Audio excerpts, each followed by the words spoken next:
But this is the Sun Ra Radioactivity Festival, and my name's Mitch Goldman. It's right now 15 minutes before 2 o'clock, and we have a very special guest in the studio, and somebody who has been actually a great impetus in this event taking place. Also a great musician, associate of Sun Ra's, and also known for his own music, trumpeter Ahmed Abdullah. Welcome to WKCR. Oh, thank you, Mitch. How long have you been associated with Sun Ra and his music? I started playing with the band in 1975, in April of 1975, actually. And I suppose that once I started playing with the band and my association began, it never really ended. You know, I mean, there were times I took leaves of absences that lasted sometimes 3 or 4 years, and, you know. But I mean, once I heard what was happening, I mean, it was a lifetime membership for me. It's interesting that you mentioned that, because it's hard to think of too many other band leaders, especially today, who have such an ongoing association with so many musicians. How do you think? What do you think you can attribute that to in Sun Ra's case? I mean, well, it testifies to the quality of his musicianship, his leadership. You know, the fact that he's just so much that you can learn being associated with him, man. It's an infinite amount of wisdom that you get being in his presence. Is an infinite amount of musical settings that he can introduce you to. So I mean, you're never bored. You know, I mean, you're always challenged. I mean, it's one of the few places where you can go and you have to find out what you're made of immediately on the spot. You know, he might have you play, and it may be a totally unexpected point, and then you have to come up with something that you may not have thought that you could play, and it'll happen. So I mean, it's a really different kind of challenge that he introduces you to, every time you're around him musically and verbally also. Mm-hmm. Yeah, I mean, I've felt that even as a member of the audience on the bandstand. It's just got to be so much more so. Yeah. When I know sometimes, for example, the recent series that he did at the Bottom Line, and that you played some of that, and that was announced. This program will be the music of Fletcher Henderson and Duke Ellington. This will be so and so. Does he usually know? Does the orchestra usually know what direction it's going to take on any given night? Well, I'm sure that Sun Ra knows what's happening. Whether the people in the band, I mean, it's really an intuitive thing when you're on the bandstand with him. I mean, you really do have to tune into where he's at and what's happening. He says it's the creator's band. So, I mean, he probably is inspired on that level. I'm sure he is, and so we just have to tune into his inspiration. And, well, when the band is touring from night to night, will it usually be similar tunes, or does he come up with things that by surprise on the bandstand, or is that sometimes part of the always? The event? I mean, they're always the unexpected can be counted on.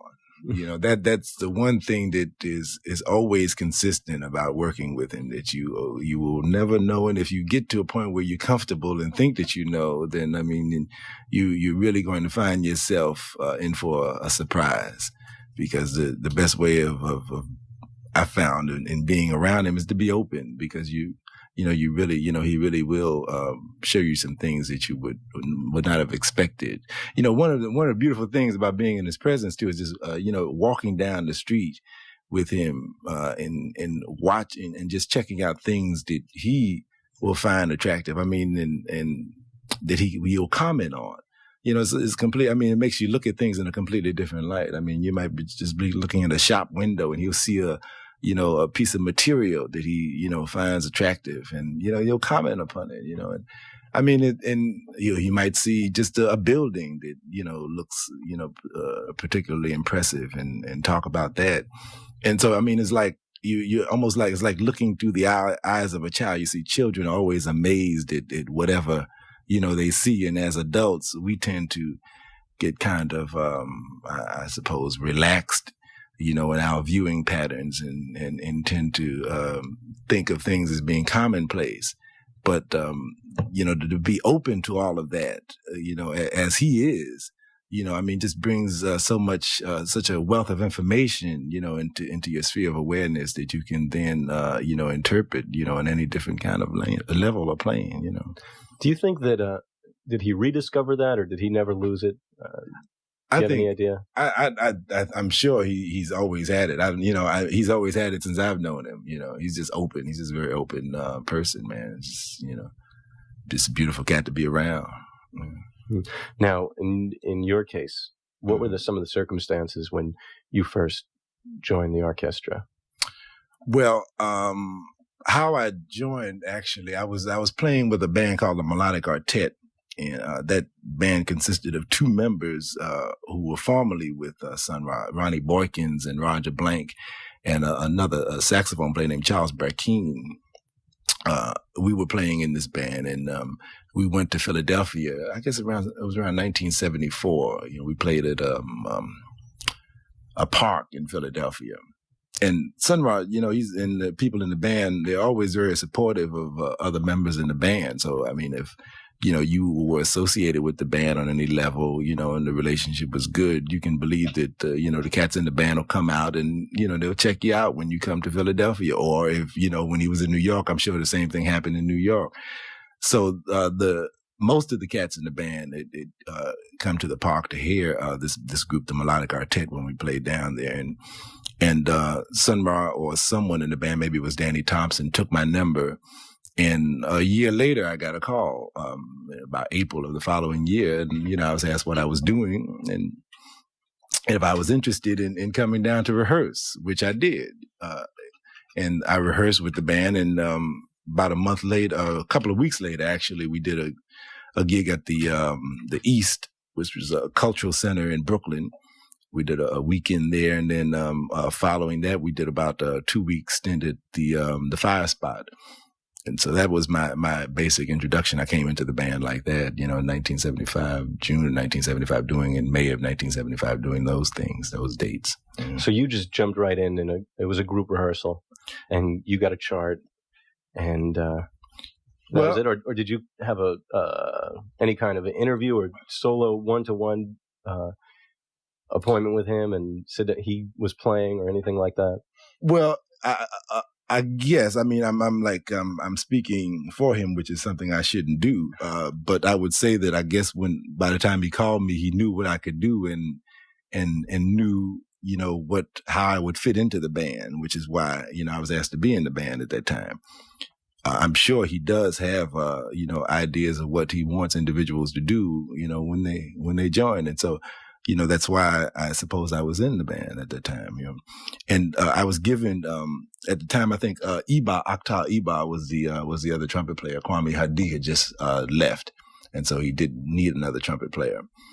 And I was given the second part to play, and some of the compositions, and some of the compositions I played first, so it worked like that. Now, you obviously were well aware of Sun Ra and his music at that point. Oh, yeah, sure, yeah.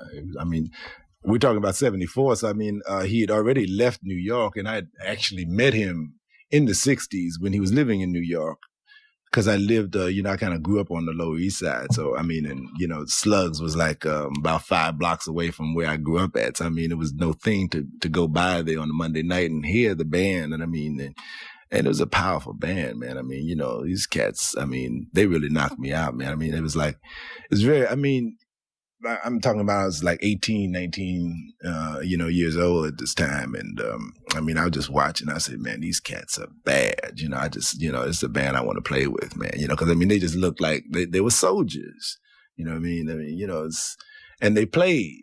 And every night, every Monday night down there, was something different and special happening. It was very exciting, very exciting. And there was a lot of music going on at that time. There was a lot of excitement in the music, in the mid 60s we're talking about.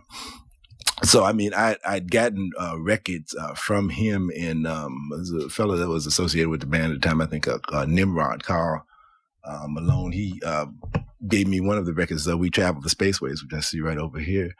And I listened to that. And there was another record that came out that I know you have queued up that I heard I was very impressed with. It was a particular composition called Sketch that John Gilmore plays on that I was also very impressed with. So, I mean, the music that he did, I had heard, long before I ever played with the band. I mean, at least a decade, I've been, heard his music and really loved it. So, I mean, it was like no thing. It was a big honor, as a matter of fact, to play with the band, as it still is to me, yeah. Well, I'd like to give the audience a chance to hear one of these early pieces that you said really caught your ear.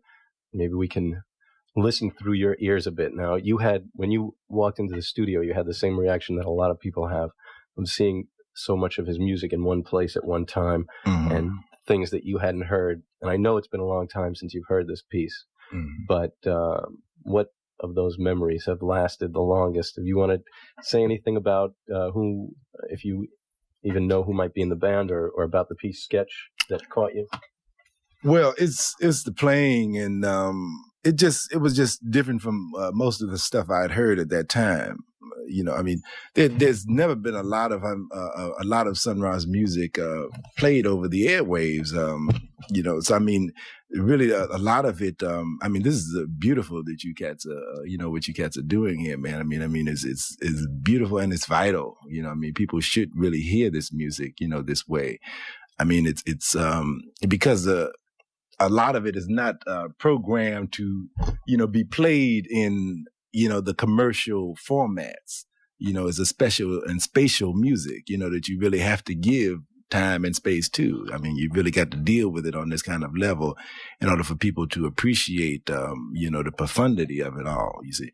So, I mean, what I heard in that particular piece, Sketch, was just something that was, just like something I had never heard before, All right. Yeah. Well, now who's playing on this? Who's on it? Walter Miller is playing trumpet. I did get a chance to play with Walter later on.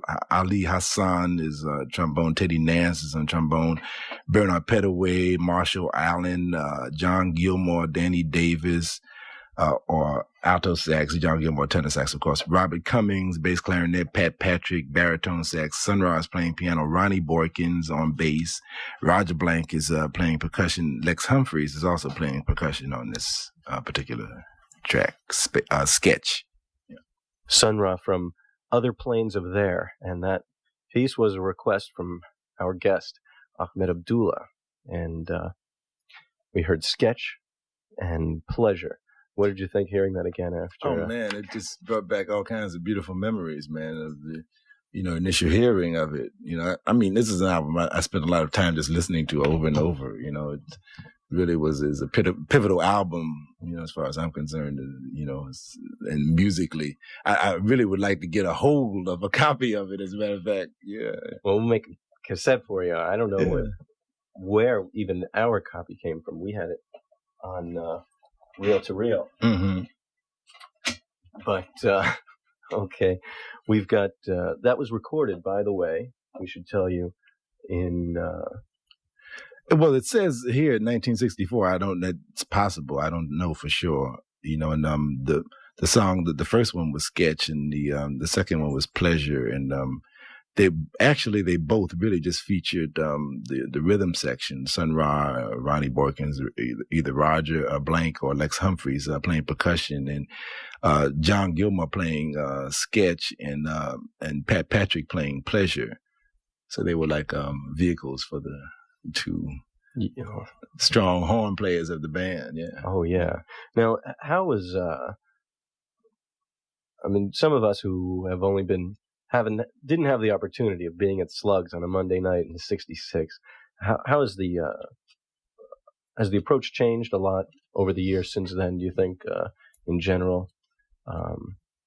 Has the approach? Now, how do you mean that?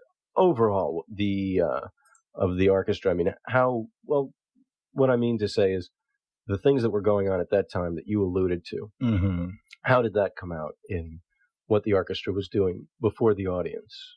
The kinds of in the kinds of places where they play, or in the approach on stage. I mean, some of the things that were happening at the time. Mm-hmm. I mean, how does that Sun Ra addresses them, either in the topical things that he does, the pieces that, how his views come out, anything like that. Okay. Well, if I understand the question correctly, the every time I've been in the band, and I've said this before, there've been changes that were made, even as far as personnel and, as far as ideas, as far as composition, as far as even, when we talk about personnel, we can talk about size too, because it's varied from the, from time to time. As a matter of fact, when we were in Europe in 76, the band started with about 28 people. And by the time we left Europe, it was about 14 people. So it's always changing. Because it's alive, and we're alive, so it's got to change. Yeah. Okay. Anything? Does there seem to be anything that you can point to that initiates it? I mean, how does it change? You're playing trumpet, so you're playing mostly second trumpet chair. How does Sun Ra tailor the arrangements to individual players? Do they change over time? Will he change parts for you, rewrite pieces that he's already been doing when other people enter the band? I'm wondering how we can look at his creative process, since you've been on the inside so much of the time.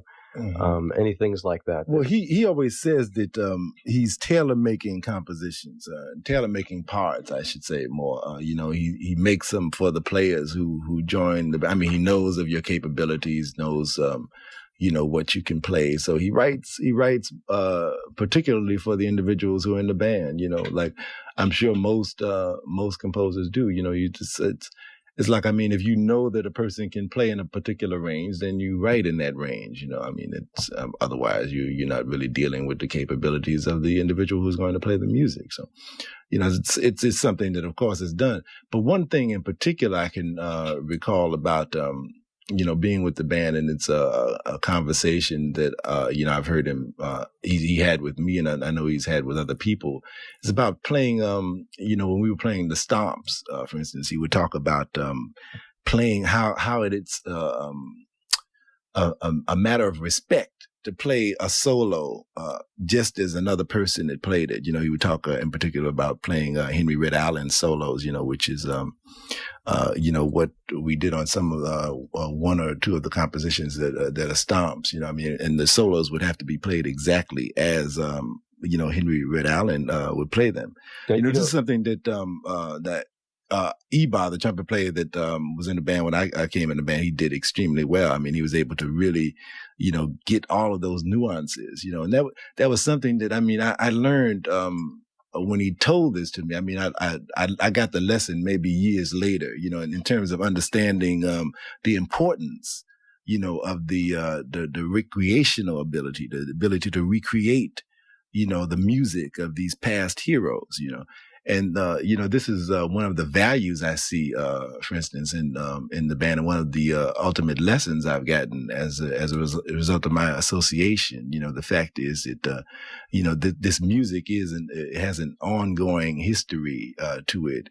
And the way we as musicians show our love and respect for the music is by showing and respecting the people that came before us. And to be able to play a solo just as someone played it before is the ultimate in respect. You're connecting with them. Yeah, exactly. And a lot of the Stomps, the solos are like that. Now, how would he impart that to you? Would he give you a recording, say, listen to this, or would he be more likely to work through it with someone individually, or how might he bring somebody around to that? All of those, all of those. I mean, I've gotten records and I've gotten tapes of different trumpet players to listen to, playing the music of the 30s, the swing music of the 30s. Yeah, so yeah, it would be done like that, and it would be done by saying different things like he might say, well, you got to you got to. When Henry Red Allen took this solo, he might have been holding his horn like this, or he might have been holding his horn like that. So you got to get in there and get it just like him. He would say things like that. And I mean, it would raise some very interesting points. I mean, it would really be something that I have to really deal with. So I mean, that's what I'm saying about the association, and the learning process that goes on. I mean, it is a school, being with him. It is a school. You do learn. Oh yeah, I mean, his connectedness to that. Mm-hmm. When he plays stride or stomp, it doesn't feel like it's a museum piece or something. It's part of him and his music. Yeah. Well, he's lived through that time. So, I mean, he can really, of the people who are around today, he's one of the people who can certainly give one pointers on how to really get, the sound, to get the sound of that particular era. Mm-hmm.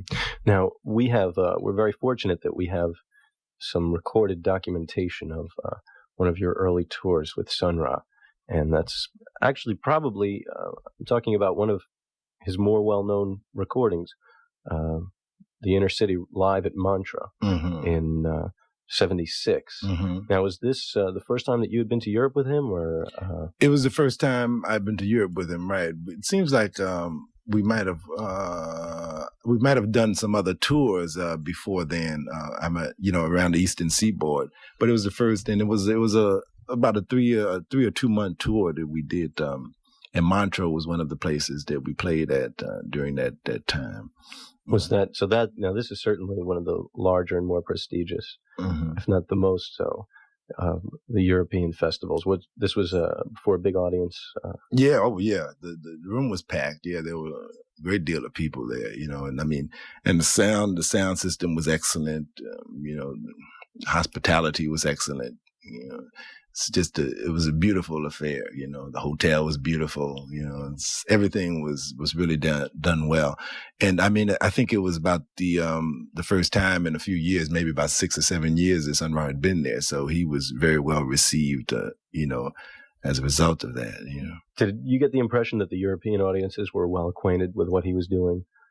Whether they were well acquainted or not, they listened. The room was extremely quiet, and I mean, the fact is that it was recorded with one mic. The entire band was recorded with one mic. That was like overhead over the head of the band, and it was a 28-piece band, I'm sure, or at least in the 20s. It was a very large ensemble, and you hear the sound of it. It's an excellent recording. That's startling. I had no idea that it was recorded that way. That's amazing. Now, can you run down for us who was playing in that time? Who was playing in the band? Yeah. Oh, okay. It's John Gilmore, Marshall Allen, Danny Davis, Pat Patrick, James Jackson, Elo Omo, Danny Thompson, Reggie Huggins, all on reeds. Ahmed Abdullah, Chris Capers, Al Evans on trumpets, Vincent Chansey on French horn, and Craig Harris on trombone. Stanley Morgan, also known as Atakatun, on congas. Clifford Jarvis, drummer. Larry Bright is playing drums. Hayes Burnett is playing bass, and Tony Bunn, and June Tyson is the vocalist, and Judith Houghton, also known as Mysteria, is dancing, and Cheryl Banks is dancing. Now, this is a tremendous thing to coordinate. I mean, we've got 20-some performers on stage and the dancers. Was it ever a problem? How was the direction done? Was somebody else directing the band? How were the logistics worked out?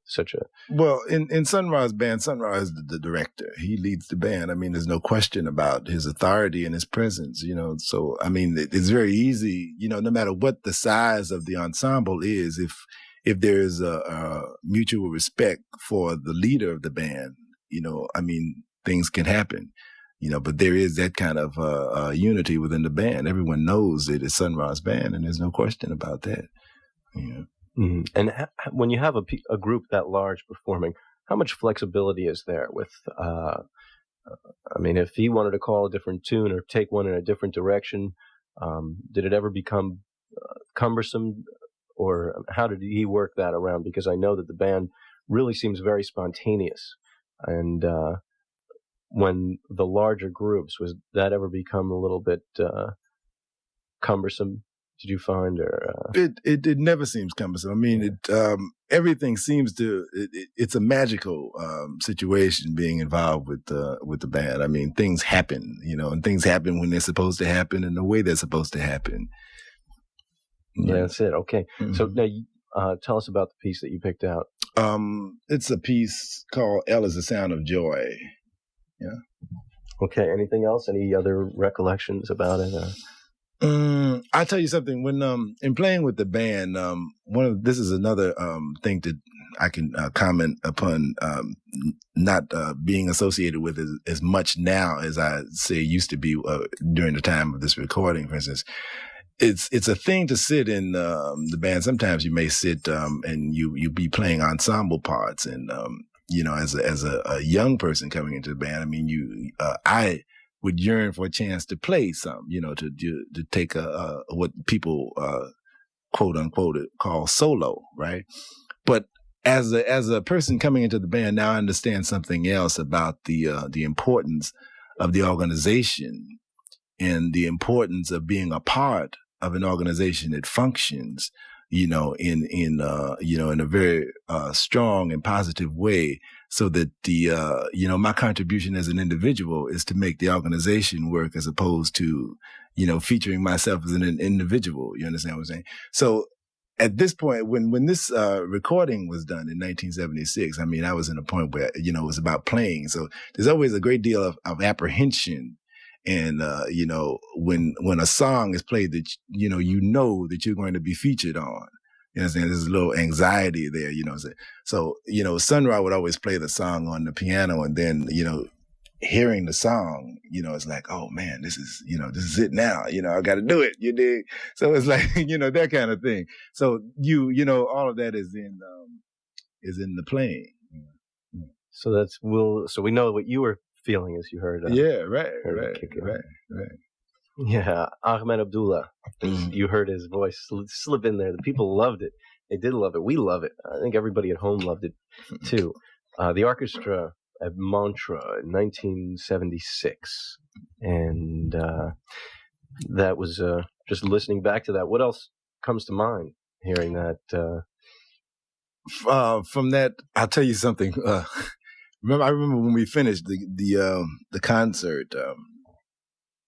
This has nothing to do with music at all, but I was given a bag to hold, right? And we were on the bus, and we were leaving the concert, and we were sitting in the bus, and I remember Sun Ra asked one of the cats in the band, said, "Well, where's my bag?" And somebody said, "Well, Ahmed has it." And I said, "Oh, wait a minute, what bag?" And it obviously was a bag that had money from the concert in it. Oh no! But I was given the bag. Nobody told me that the bag had anything, and so the bag was left. But I mean, this is what I'm saying about magical things that happen, with this man, right? The bag was left on the side of the stage somewhere upstairs, and I mean, this is like 4 hours. I mean, the band had packed up. We were in the bus, we packed up, got our things off the stage, we got our things in the bus, and we were leaving the area, in Switzerland, and going to the next gig, which was God knows where, probably in Amsterdam somewhere. I don't know where it was. But, so I ran upstairs, and there was the bag right there, with everything in it, just as it was left. No kidding. Yeah, that's could only happen. Yeah. With Sun Ra. What other touring, being on the road with him and such a bunch of people, creative people, it's got to be. It's always a good time, man. I mean, well, the thing about the music is that the social part of it is as much a part of it as the music. That's the music. That's where it comes from.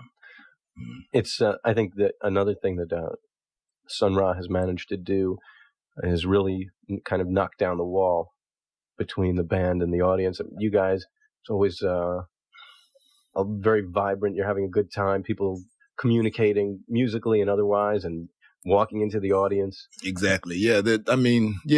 It really breaks up the gap exactly between the bandstand and the audience, and I think that is as it should be. I would, my concept of it, and this has nothing to do, I don't know whether this is Sun Ra's concept or not, is that it's a folk music that we play.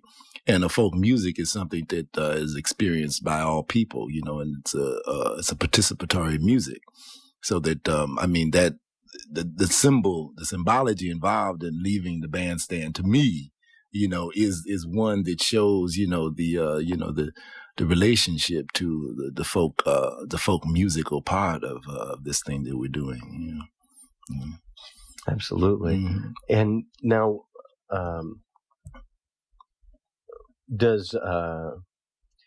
I have a couple of other questions for you about how Sun Ra comes up with some of the things that he does. And one thing in particular that really has caught me as a listener is when he has played music of Fletcher Henderson and of Ellington and of the other composers. And nobody else can swing like that and do justice to those charts that way. Mm-hmm. Now, does he use original charts? Because he certainly must have known them when he was working with Fletcher Henderson. Does he do it from ear? Does he start from scratch? Does he listen to the old records? Do you have any idea how that works? As far as I know, most of those charts are the original charts that we're playing, and some, as I said before, some of them are even original solos, and one of the things I was saying was that, this music has such a rich legacy behind it. James Reese Europe in 1910, and, by the way, this man, James Reese Europe, born on the number 22, like Sun Ra. Sun Ra is always into numbers. He's born on the 20. He's from Alabama also. And this cat was in New York in, early 1900s, leading hundreds of musicians. This is part of the legacy that, that we have to really continue. What's the name again? James Reese Europe. He was the first African-American musician to take a group of musicians to Europe. He did that with the 369th Battalion in World War One. He led that band. He was a lieutenant. And he had a group of musicians, one of the first unions of musicians in New York in the early 1900s, even before what was considered the Harlem Renaissance. He had a group of musicians that he organized into what was called the Clef Club. And they played, he was the first one before Duke Ellington to go into Carnegie Hall with a group of African-American musicians. And I think this is dated somewhere like about 1911, 1912, something like that, years before Ellington even. Even Armstrong, maybe. Before even Count Basie came to New York, right, exactly, all of that, yeah.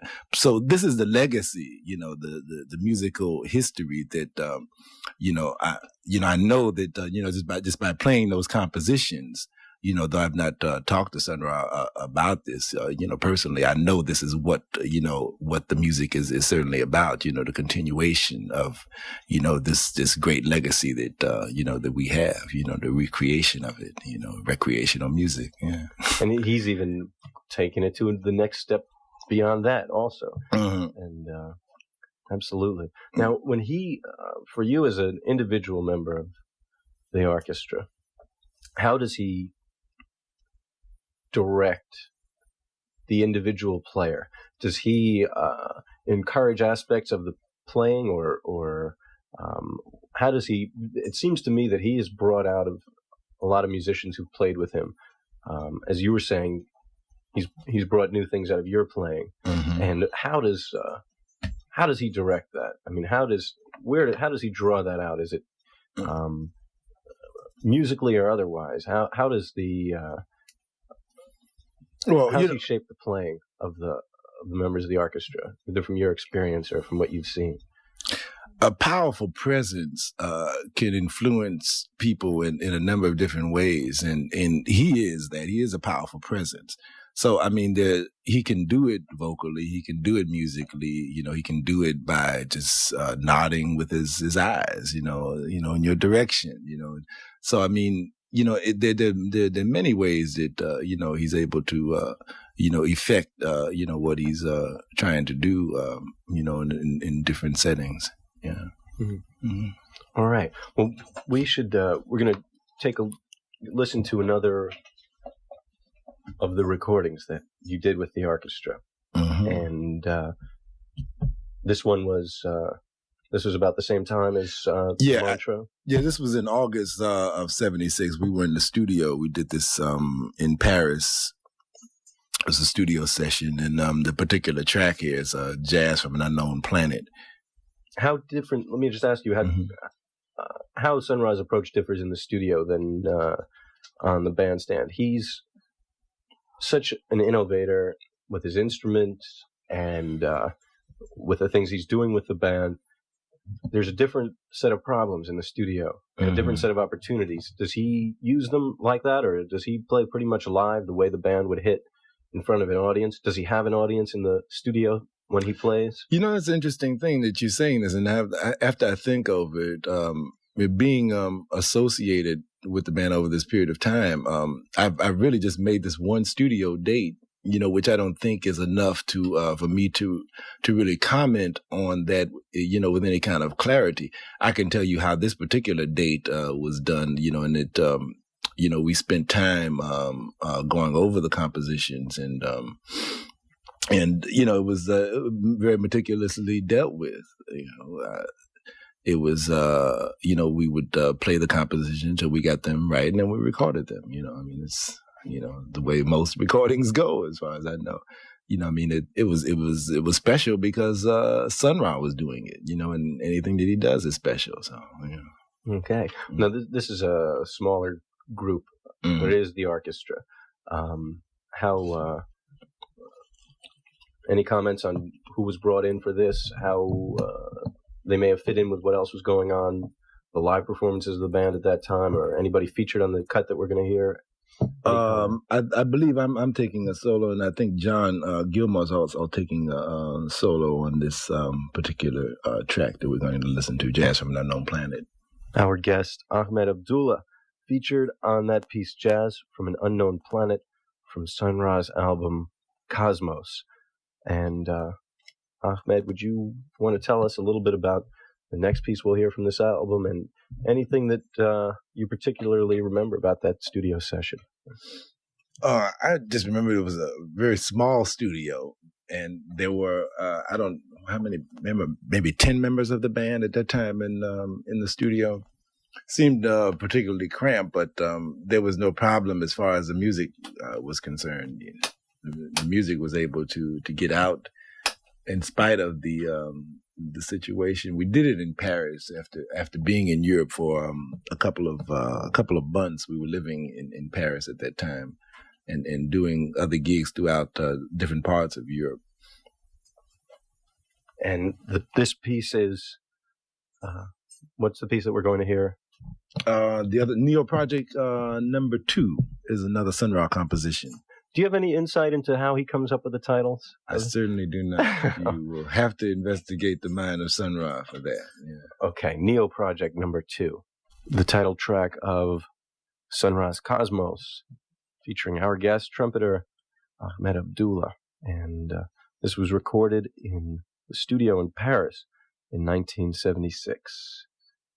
And performers, along with Sun Ra playing Roxachord, John Gilmore on tenor saxophone, Marshall Allen, Danny Davis on alto saxophones and flute, Danny Thompson on baritone saxophone, Elo Omo on bass clarinet and flute, Jack Jackson bassoon and flute, Ahmed Abdullah on trumpet, Vincent Chansey French horn, Craig Harris trombone, R. Anthony Bunn electric bass, Larry Bright on the drums. And this group was pretty heavily accenting the woodwinds, mostly the saxophones, and the brass. Besides you, it's just lower brass with Craig and Vincent Chansey. Exactly. Yeah. I want to make one correction though. The last song, Cosmos, is actually a feature for John Gilmore. I'm just playing the melody there. Yes. Right? Mm-hmm. I should have said, although we also did hear Jazz from an Unknown Planet and Neo Project number 2, right? Yeah. Mm-hmm. Yeah. Which had a few solos, I believe. Danny Davis soloed on that, and I believe that Craig Harris also did. My memory of that is kind of sketchy right now because we were talking while it was going on. So yeah. But now, was this basically the working band, the touring band at that time, or? Well, this was the end of a tour that we had done in Europe. This was in August of the tour that began in late June or early July, and we were just about to finish the engagement in Europe around this time. And we came back to New York and did a couple of other things. I think we played at the Bottom Line and some other places around the Eastern Seaboard. And I stayed with the band up.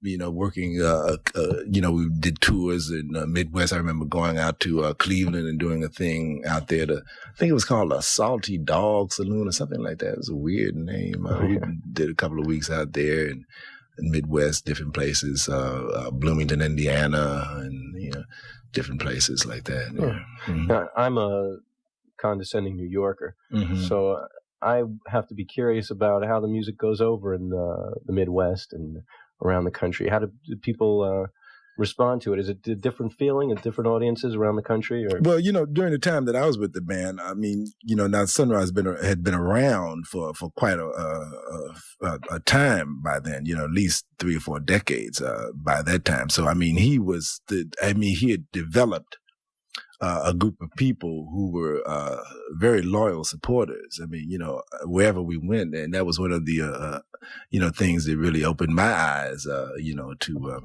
his power of attraction. I mean, people wherever we went, there would be a group of people who, would be there every night. Wait, no, you're saying not the same people in the same cities. No, different cities. Each city had its own group of Sunrise supporters. Uh-huh. The music had spread by that time, so that there were people who were there. The place was always places that we played were always full. And people knew the music and sure, yeah, and would be there. Sometimes a set might go on 2 or 3 hours, and you would find listeners there all of that time, absorbing it. Still like that to a large extent. That's right. That's right. And waiting for the next time for the band to come through. Yeah. I hope that the listeners at home, if you haven't had the chance, can't tell you specifically when anything might be coming up in New York. Although, do you happen to know offhand? I don't know. But you said Sunrise will be up, so that's the best source of information about that. Yes, let me just while we're on it, tell you exactly what's going on. My name's Mitch Goldman. I'm your host here with Ahmed Abdullah, trumpeter, long associated with Sun Ra.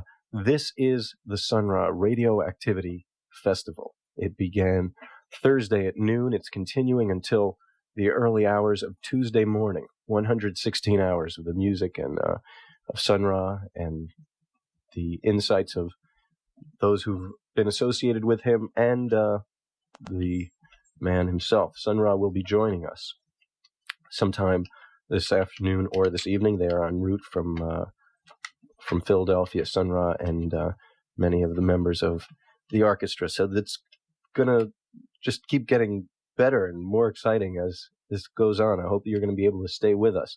Ethan Singer will be in to host shortly, and he'll be looking at the music of Marshall Allen, who's one of the key charter members of the orchestra. Also coming up, along with Phil Schaap's interview of Sun Ra, I want to tell you about a few other things that are in store for you. Anthony Alvarez will be hosting this evening. He will feature a performance that Sun Ra did in the studio here at WKCR, a solo performance on piano, and you'll hear Sun Ra's great ability and understanding of the history of the music in this one performance. And it's really very special and very, very rare. Andy Rotman will be here from 9 to 1 this evening. Among the features will be his guest Damon Choice, vibes player who is associated with the orchestra, and also the world premiere of the new Sun Ra album, Reflections in Blue, on Black Saint. Late hours, 1 to 5 a.m., Danny Moses, Sun Ra Gets Funky. And also, among the other things that you will be hearing, Ahmed, you have a knowing laugh. What do you think? No, I'm ready for that one. Oh yeah.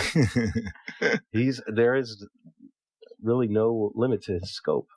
That's right. And we're gonna try and get at as much of that as possible. Tomorrow morning, 9 to noon, Nan Helm will be profiling vocalist June Tyson. Phil Schaap will profile John Gilmore tomorrow afternoon, noon to 3. Vincent Chansey will be here to be interviewed by Elliot Bratton, 3 to 6 tomorrow afternoon. Ethan Singer and I will be in 6 to 9 tomorrow night, checking out Sun Ra's interpretations of jazz standards. And we've got more and more going on until 8 o'clock, 8:20 on Tuesday morning. So, wow, get out the tape machines and make some plans to just sit by your radio, because there's going to be a lot of surprises and a tremendous amount of music. I hope you'll be able to stay with us for quite a bit of it. It's this, by the way, is WKCR FM New York 89.9. It's the only place where you'll hear such a thing as 116 hours of the music of Sun Ra. The record that we were just hearing from Cosmos calls to mind that what a great ear Sun Ra has for talent. Besides all the people who've been in the band for such a long time, many of the ones who move on, like yourself, go on to quite a lot of other things. Craig Harris and Vincent Chansey are heard on this, and listeners of WKCR know a lot of the other music that they've made in their own groups and others. And it's really a further tribute to Sun Ra's ability and musical understanding. How do people usually work into the band? Does he hear them in other recordings, or are they usually invited in by established members of the orchestra? Probably, is for everybody that comes into the band. There's a different way that they were introduced. I can only really speak about the way that I was introduced, which I already spoke on.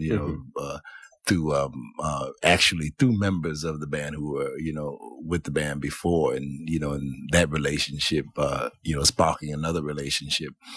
So, I'm sure every, individual is different in terms of how, how Sun Ra got to hear that they could, potentially be involved in the organization. Do you happen to know, does he listen to a lot of the new things that are going on? Does he listen to the music on the radio and buy records, or he just... Well, I think he listens to everything, man. He's always listening. He's listening. Yeah. He's listening now. Yeah, right. Okay. We want to check out another recording that you made with the orchestra. And... Well, this one was done at Storyville. This is one of the last gigs that I did. I was saying that I worked with the band from about April and May of 75 until roughly the end of 77. This was done around about the end of 77. It was done actually about October of 77 at a club that's no longer around now called Storyville. It was on 58th Street between Madison and Park. And I think that we played a week there, maybe 2 weeks. I'm not sure at this point. But it was a time I just finished working with Sam Rivers, an orchestra, and I, had to leave to do that.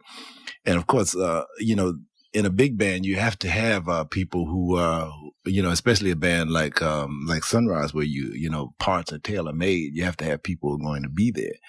So that, I really couldn't, and he was living in Philadelphia, so it was getting increasingly difficult for me to commute down there to, to make rehearsals.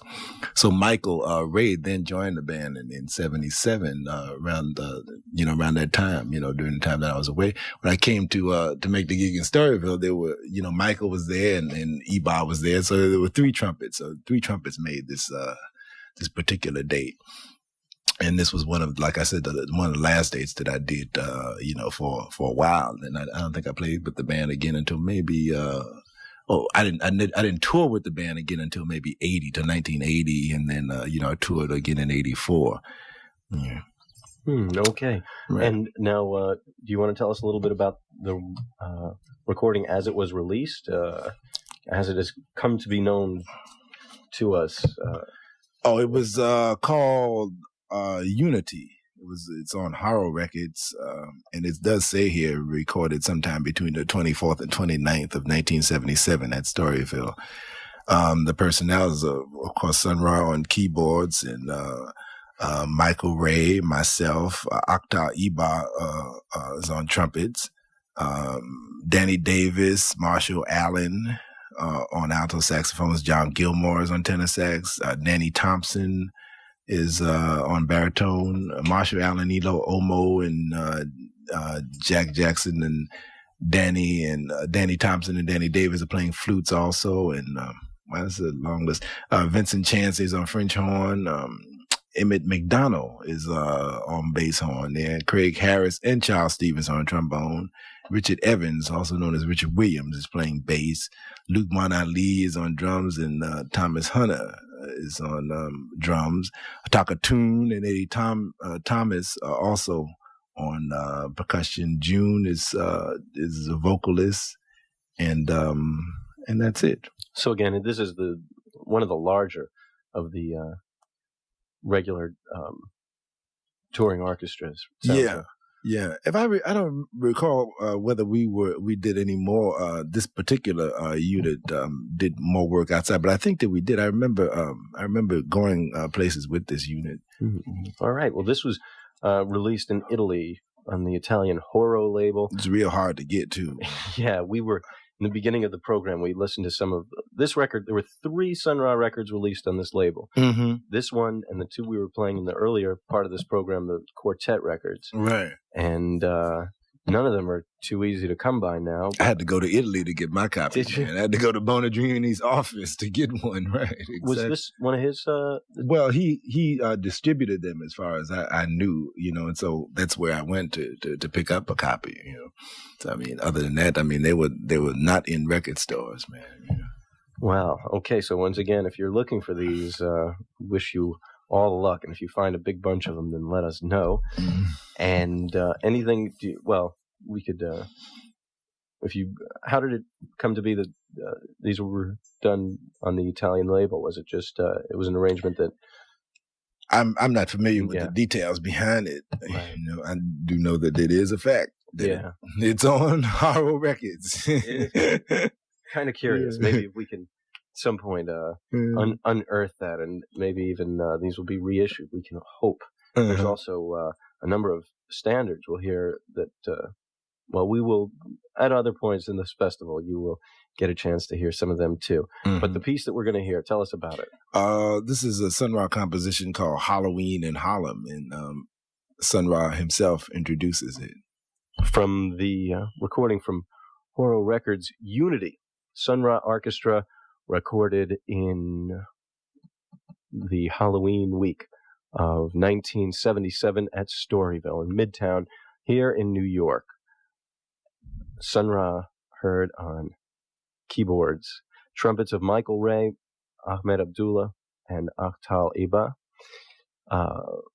alto saxophones Danny Davis and Marshall Allen, John Gilmore on tenor saxophone and clarinet, Danny Thompson on baritone saxophone, Marshall Allen, Elo Omo, James Jackson, Danny Thompson, and Danny Davis on flutes, Marshall Allen on oboe, James Jackson on bassoon, Vincent Chancey on French horn, Emmett McDonald on bass horn, Craig Harris and Charles Stevens on trombones, Richard Evans, Richard Williams on bass, Lukman Ali and Thomas Hunter on the drums,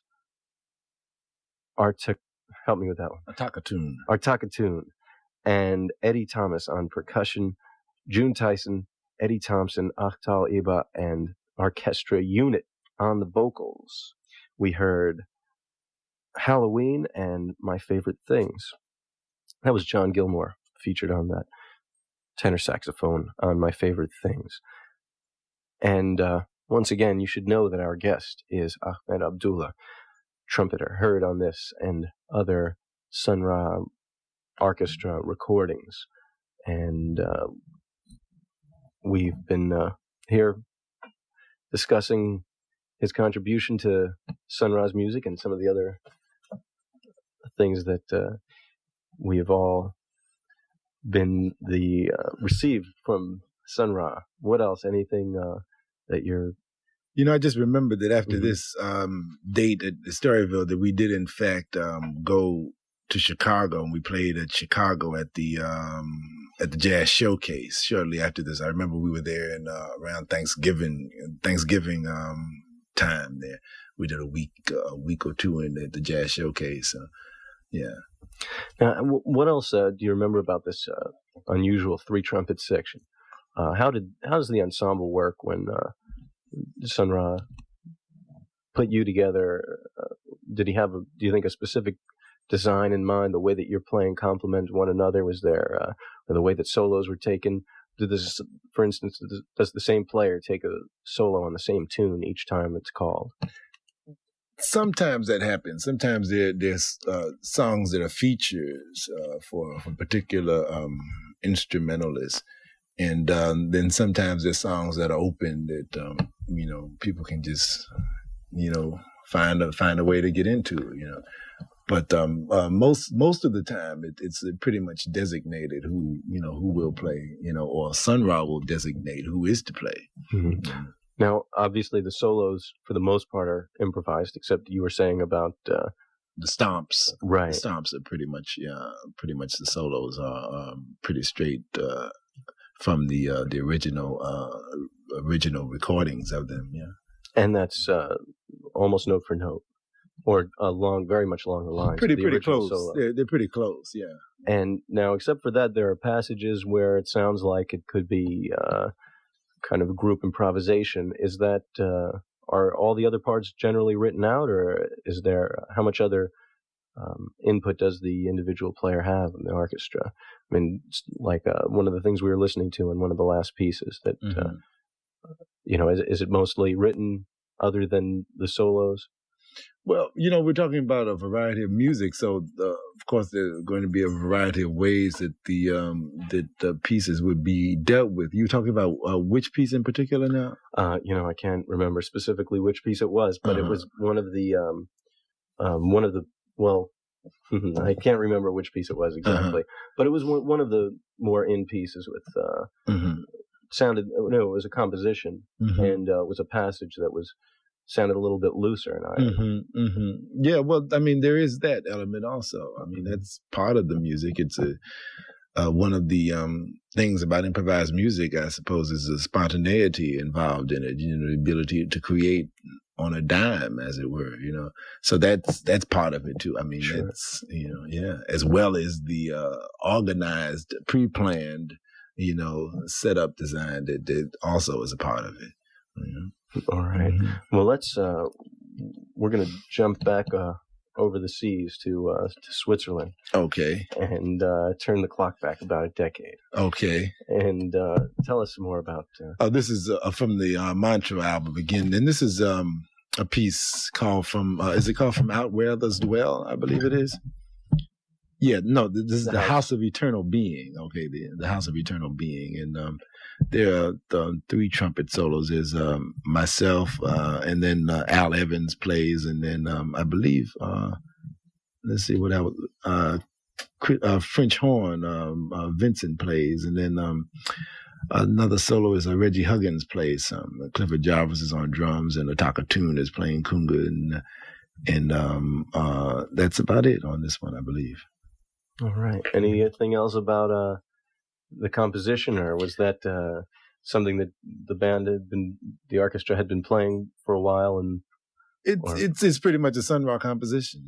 It's yeah. All right. The House of Eternal Being.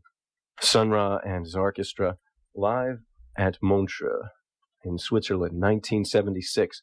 We heard side B, The House of Eternal Being, Gods of the Thunder Realm, and a very beautiful piece by Sun Ra, Lights on a Satellite. An expanded orchestra, and among the many fine musicians, our guest of the last couple of hours, Ahmed Abdullah, trumpet player. And Anything else come to mind about that performance, hearing it again? No, just that it was a really splendid performance. I mean, it was just a great occasion. Everything was right. Everything worked right, yeah. All right. And, okay, we got this album, the picture on this album actually is not from Montreux, though. It's from Antibes. We are right behind, or I should say right in front of, looking album-wise at the Mediterranean. I'm looking at the band here. Ooh. Yeah. That's from the same tour, though. That is, if you have the record at home, it's very dramatic staging. Mm-hmm. Was that Sun Ra's doing, or the promoters? Yeah, well, that's the way the band was, the stage was set up for that particular concert, yeah. That's, now, is that, that looks like some kind of construction? Or it's really striking. It's really striking. Yeah. I don't recall what it is, but it was that striking there, you know. Well, one thing we haven't really been able to share with the listeners quite well enough is some of the images on the covers of the albums. I don't know, maybe someday there will be a gallery exhibition of some of these incredible photos and illustrations, some of which Sun Ra does himself, and members of the orchestra, we understand, by hand. That's another aspect of his craft. And, we're heading up to 7 minutes before 4 o'clock. My name is Mitch Goldman. I've been your host, and I've been very honored to be here with Ahmed Abdullah. Ethan Singer is going to step in next, and he's got some very special things lined up, and he's going to tell you about them. But let me just first ask Ahmed Abdullah, anything else you want to share? We're right in the midst of this Sun Ra event. Well, I'd like to just share my thanks to you all for doing this festival, and for having me up here to give whatever I could to it. You know, I think it's a great event, and I'm thankful to be a part of it. Well, I'm thankful also that you're doing it while the originator of this music, Sun Ra, is on the planet to appreciate it. Yeah. So often people are honored, when they've left the planet. It's good to have someone honored while the person is here to appreciate the honor. Well, we also have to thank you for sharing the insights and the inside info of the orchestra member. Right. And also have to say that to thank you on behalf of the station, because you really were one of the people that helped to bring this about when we first were trying to organize it, that you helped give us direction. And it's in large part, maybe it wouldn't have happened even if you hadn't been there to help us. Well, I appreciate it. So thank you. And we're going to move into the next segment with some more music from the horror recording Unity. What did you pick out for us? Images in a Mirror is another Sun Ra composition, and I'm playing on it, and John Gilmore is also taking a tenor sax solo on that. All right. So we'll head out with that, and Ethan's coming up with a look at the music of Marshall Allen and other aspects of the music of Sun Ra and his orchestra. We want you to hopefully keep listening to WKCR FM New York through as much as you can, forever, but especially to this Sun Ra broadcast through Tuesday morning. And you should know that Sun Ra will be joining us later on today or tonight. And there will be a number of surprises. We are sure. So